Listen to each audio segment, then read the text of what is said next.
What's poppin', you guys? How are you? Good. It's been a while since we chatted. Actually, it's just been yesterday. What's up? Hold on. Okay. What's poppin', y'all? It's your girl, Willie. Hey, what's up? Hello. VEDM continues on, and today's video is just something that's been... Whoa, why is the camera so close? Up. Anyways. Today's topic is something that's just been on my mind for a while. I hope I don't get dragged for it. Yeah. So I'm just going to hop right in. So I saw a few days back, actually let me go further back. I've been seeing a lot of people questioning, like, is Cardi B black? Cardi B's not black. We need to stop accepting everyone as black. And then I also saw Erica Mena. I think that's her name, the girl from Love and Hip Hop. I don't know. She's Dominican, I think, or Puerto Rican. I don't know. I'm pretty sure she's Dominican. And she had on like braids, single braids, and like black people were in there.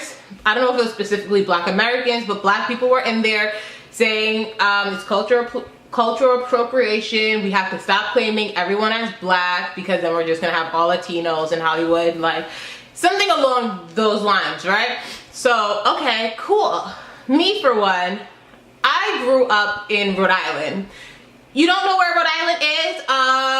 Let's have a talk with your geography teacher who clearly failed you. But I'll give you some context. Rhode Island is in New England. If you don't even know where that is, we got bigger fish to fry, but let me help you out, sis. Rhode Island's above New York, there's Connecticut, and then above Connecticut, there's Rhode Island. We're the smallest state in the US. No, we're not an island. No, we're not a road full of islands. No, none of that, no. So, Rhode Island, yes, it's the smallest state, but we aren't the smallest population. I think we're not like that far away from being like the smallest. I think we're just like 6 to 8 like states below us when it comes to smaller state populations. We have like 1 million something, I don't know. Okay, so growing up in Rhode Island, the black experience there is very interesting. And this is me saying, like, someone who left there to go to an HBCU and like see the black experience there. The black experience in Rhode Island is very distinct. I don't want to say it's like no other, because like New York is like, can any place really top New York when it comes to diversity? I don't know. But it's very unique. If you see a black person in Rhode Island, they're most likely a continental or Caribbean, the continental African, Caribbean, South American, or like Southeast Asian. And so it's like the Black American population in Rhode Island is very scarce, right? And I'm speaking like growing up in my classes, if there's black kids, I went to private school, so maybe I'm really like at a disadvantage talking about this, but when growing up, there's a black kids in class, they're most likely African or Caribbean. And then if they're like Latino, they're like Dominican or Puerto Rican, right? And it would be like just a couple of Black Americans amongst us, but they were never the majority. So growing up, there's always been a heavy Latino, Latinx, I don't know, Hispanic culture in Rhode Island. Like, my mom's came to the US in 1979. No, 1981, 1982. So the early, my mom came to the US in the early 80s, right? And there's this street in Rhode Island called Broad Street. There was like, you know, mainly Italians. Rhode Island has a large Italian population when it comes to like Europeans and all that. And I think I believe what she said was like there was only one Spanish shop. And now if you go on that street, the entire street, and it's not like a short street, it's like a long ass street. It's sort of similar to like DC, Georgia Avenue, but like maybe like 3/4 of that or 2/3 of that. That entire block is just filled with Spanish shops, Spanish businesses, like the Spanish community took over that block, and like a lot of the properties within Providence, right? So it's like I grew up around a heavy Dominican, Puerto Rican, what else? I feel Dominicans and Puerto Ricans dominate when it comes to the Hispanic culture in Rhode Island. So there's that, but there's also like Guatemalans, and then Colombians, and then like Ecuadorians and Venezuelans. Like there's those too, but like when it comes to the majority, it's Dominicans and Puerto Ricans. So I grew up around a lot of Dominicans and around a lot of Puerto Ricans. And so when this conversation of if Cardi B is black or if Latinas cultural appropriate black culture, I think about my upbringing, and I think about how and I think about history too. I like to combine everything into like settling on a point, right? So for one, Hispanics, this is more so recently, especially with Amara La Negra, that I've seen Hispanics identify with being black.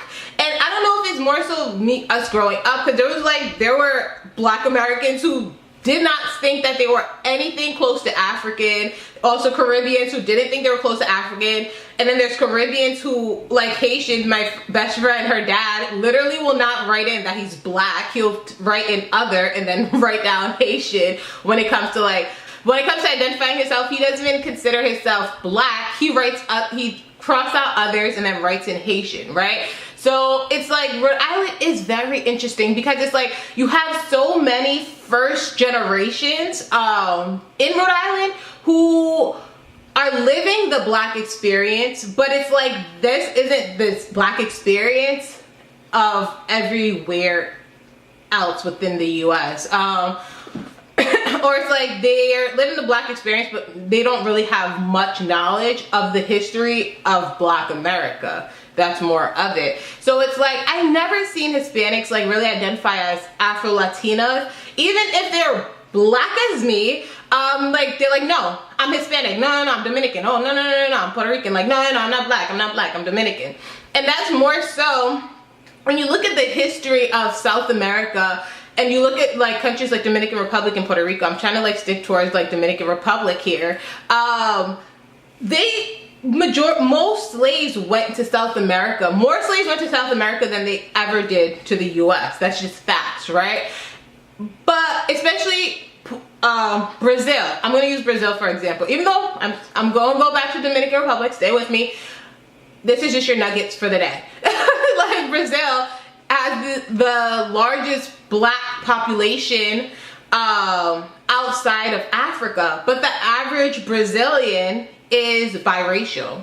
So, I say that because a lot of South American history consisted of like a black genocide, right? It's like, oh shit, okay, so we're going to end this sugarcane slavery, and you know what? We're just going to build a nation under nationalism, where it's like, okay, you're not Spaniard, you're not whatever this is, you're not African, we are Dominicans, we are Brazilians, we are Puerto Ricans, this is who we are, this is our identity. And so there was, and I say a black genocide because there was like sayings like, oh, purify the race, that was passed on for generations to generations, meaning that date someone who's lighter than you so that we can purify the race of African descent, of black people, of like all that stuff. And that's something that's heavy in the Dominican Republic. And so when you go to these countries and there's they have to self-identify, black African isn't even an option. I believe it goes Indio, whatever, and it's sort of like Native American, right? But the thing is, it's not Native American, but that's the closest to describe their complexion, because oh, I'm not African, but I'm Indio, right? So it's like when you strip people when you pass on messages, oh, purify the race, get rid of blackness, And then when it comes to like identifying yourself on paper, there's nothing to even say Black or African descent or anything like that until you come to the US. It becomes very blurry as to how the like Dominicans, I'm sticking with Dominicans, identify. Not saying that there aren't European Hispanics, European Latinos, because there are. And I was reading an article about how a lot of European Latinos or Hispanics love to identify themselves under brown bodies, and these are the people, these aren't the people who are biracial, these are the people who are strictly European Hispanics, who in their countries they hold power, in their country they're the elites because they are European. But when they come to America, they like to be the spicy white but under a brown identity. And I feel that a lot of times we like let that slide. Like people like, what's it, Jessica Alba, right? It was Jessica Alba. I think I was saying, I forgot what it was, and I was like, she was taking a genetics test, and Jessica Alba was like 80% European, and she was so shocked because it's like this whole spicy white shit, because we disattach Spain to Europe so many times, like, which I don't understand. And it was like these Europeans, like, they had under brown bodies. So I'm not talking about that. I'm talking about people who are like Cardi B, who it's like art, like you can't really identify what they look like. And I know in interviews Cardi B has said like that she's Dominican, like that's just what I am, because it's like in these countries race isn't how it's set up in America. Like in the US, like I feel though race is like so constricting, right? I don't know, don't kill me just yet. I'm gonna land on a point soon. It's so constricting, and race, how race is set up here isn't how it's set up in all these other places. All these other places more so by complexions. But whereas you come here, somewhere here where like a Jesse Williams is considered Black, if Jesse Williams spoke a different tongue, Black people wouldn't consider him Black. And so I feel as though like there's a bit of xenophobia that plays a hand into this, because it's like there's a bit of xenophobia that plays itself into it, and then there's Black America, who centers themselves in the middle of the conversation when it comes to Blackness, right? Me, I'm not Black American, I'm Liberian-American, first generation, so don't come at me too hard for saying that, but this is just my observation. And I feel that it starts off very young when it comes to Black Americans, when it comes to xenophobia. For those of you who don't know what xenophobia is, it's just like the fear of like I hate the word phobia because it's really not a fear, but it's like ignorance towards people like who aren't like you, who comes from different cultures, right? And so I say Black people center themselves in the conversation around who is Black and who is not so much, because it's like when you look at the entire cast or majority of the cast of Real Housewives of Potomac, if those women spoke Spanish or they spoke French or they spoke another tongue, they would not, Black people would question their Blackness so fast. But because they're born in America and because they speak English, it's like, oh no, they're Black. And it's like, not taking away that they aren't Black, that's not my argument, but it's like, okay, how can you take someone who looks just like Giselle, but she's born in Latin America, and then you'd be like, oh no, she's not Black, but she's Black. And this is why I hate race so flipping much, because it's such a social construct that really has no borders. Like there's really no set definition of it. So I understand Black America, I understand. I understand, because it's like everyone comes to America and takes a bit of Black America's culture. Africans do it, Caribbeans do it, everyone does it, Asians do it, everyone does it, right? but it's like, I feel so Black America, where they're like, oh, nope, you can't do it, is when it comes to like Latin Americans, because it's like, okay, one, your complexion doesn't really look like ours, and two, you speak a different language, and three, you're so amped about what country, you have so much national pride, you don't really be like, oh no, I'm Black. You just be like, oh, I'm Dominican, and it's like Black people, like, for you to really claim your Blackness, you have to be like, I'm Black, I'm Black, I'm Black, I'm Black. Like, Amada La Negra, I feel so like, I feel that's why her storyline was so strong in Love and Hip Hop Miami, because she was like, she was an Afro-Latina who was championing being Black. And so it becomes acceptable for Black Americans, like, oh, okay, yeah, she's Black, she's Black, she's Black. But others, Latinas, who, you know, maybe they don't have the language to put to it, and they're not the most obvious when it comes to what their race is, they're more racially ambiguous, then the lines are very much so blurred. And it's hard, that's why I hate race, it's hard. And I feel so the Spanish people who colonized all these South American countries, not all, because Portugal colonized Brazil, but these Europeans who colonized them, they fucked them up, like literally fucked them up. I don't think Black America can relate to that, because they didn't have that. Like, America was like, yes, they had slave masters who would rape the slave masters. Yeah, they would have slave masters who would rape the slaves. Like, yes, they had that, but there was never a time where America was like, okay, we freed these Blacks, okay, now let's fuck all of them, create babies, and make them think that they're this identity as opposed to this identity, and yeah, and this is what we're going to do. We're going to wipe out the Black population. Like, Black America didn't experience that, so it's very hard when they try to like take away from Latin Americans who are, I don't know, Black, I don't know, like the ones who aren't Black at face value, right? Or who are just like lighter skin. Because I personally, when it comes to Cardi B, I don't think Cardi B looks European. Like, and there's some black girls who are light skinned who look very much so like Cardi B, and so it's like, why?